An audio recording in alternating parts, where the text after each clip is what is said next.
All right, let's just say the thing that everybody is thinking. Men like younger and attractive women physically. Boom! I said it. Now, half of Twitter or X or Facebook or Blue Sky is already typing essays about how I'm a monster for saying this. But here's the kicker. According to study after study, that attraction isn't some creepy social invention. It's biology, it's psychology, and it's been baked into us since fire was invented. So, you know what researchers at the University of Texas have found? Men in 37 different cultures all show the same pattern. They prefer younger and more attractive women. That's across Africa, Asia, Europe, doesn't matter. Turns out biology doesn't care about your stupid think piece or your stupid insecurities. So check this out. A 2011 review in evolutionary psychology showed men consistently rank smooth skin, clear eyes, and symmetry as top markers of attractiveness. Why? Because those are signals of health and fertility. Translation, your DNA is just trying to avoid having kids with someone whose one flew away from extinction. And, I have a lot to say about this. It's like people attack me for having standards of looks. And like I've said in previous videos, most of the women I've been with have been obese to some extent. But, I get criticized.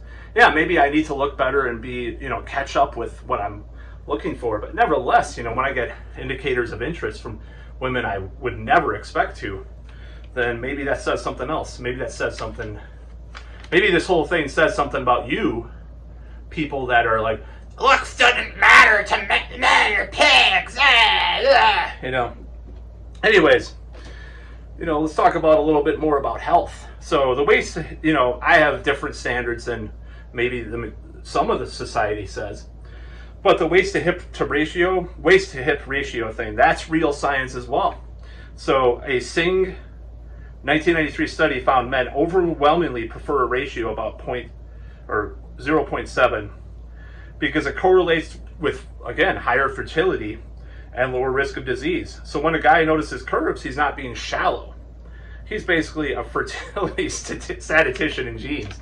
So here's the best part. So people act shocked. Why do men like women in their 20s or early 30s? Maybe because, brace yourself, women in their 20s are at their biological peak fertility. So a 2008 article in Human Reproduction showed fertility drops sharply after 30. And I'd say more like after 35, 40, of course, but I'm just adding to this study. So yeah, no wonder cave dudes aren't swiping right on 42-year-olds with night sweats. Okay, I have a lot to say about this. So when men admit this, society, and even people that I know, seem to lose their mind. Meanwhile, women saying they want a guy with height, muscles, or a fat paycheck. Totally fine, right? According to a 2000 study by Buss and Schmidt, women consistently rank resources status higher in mate preferences. You don't see guys on Reddit writing manifestos on how that's problematic. They do. There are incels that complain about it, but they don't say it's problematic. It's so problematic. So this shallow argument, I've been accused myself. So when it comes to the shallow argument, you're just shallow. No, shallow is buying a $90 avocado toast because it looks good on Instagram. Attraction to youth and health, that's evolution. A 2012 article in Psychological Bulletin actually called it an adaptive strategy for reproductive success. So yeah, it's not shallow, it's literally survival instinct. And I don't know why people criticize me for this. And I'm just doing a rant because there's been some recent arguments about this within people that are close to me. And people that are tried to push an agenda onto me, then when they first of all skew my own words as to meaning a way more catastrophizing thing that they expect, and also two, why try to socially engineer people or someone? Why try to push your agenda on me? Why try to push your own insecurities on me? You know, I'm not going to listen to that. I'm going to push back even harder, you know? So, because I'm a contrarian like Glenn Danzig was, you know? Heard the story about Glenn Danzig, you know, as an aside. I don't know what this has to do with this, but there was this band that toured with them, and they're like, Eerie Von, allegedly. This is alleged. Maybe I shouldn't have said even other names, but Glenn didn't want to do this festival or some show or something. I don't know. This is anecdotal, by the way. And the guy, I don't know if it was Eerie Von or someone else, he's like, yeah, we shouldn't do that. Fuck that, man. And then he ends up doing it because he's like trying to rebel so much. I don't know if that's true, but I am a contrarian in a lot of ways. So the truth is, you know, I guess we can't twist the caveman logic, but attraction is biology, but relationships, that's culture, choice, and values, okay? Studies in Journal of Personality and Social Psychology show long-term satisfaction depends more on kindness, trust, and shared goals than it does on cup size or collagen levels. But biology gets you in the door.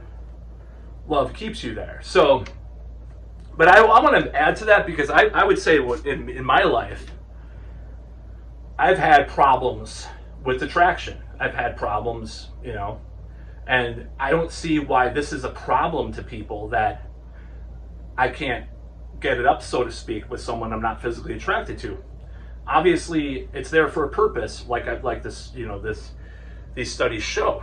But people are just like so triggered by the idea that I want someone that I'm physically attracted to, and that I'll look, you know, pass by women I'm not attracted to.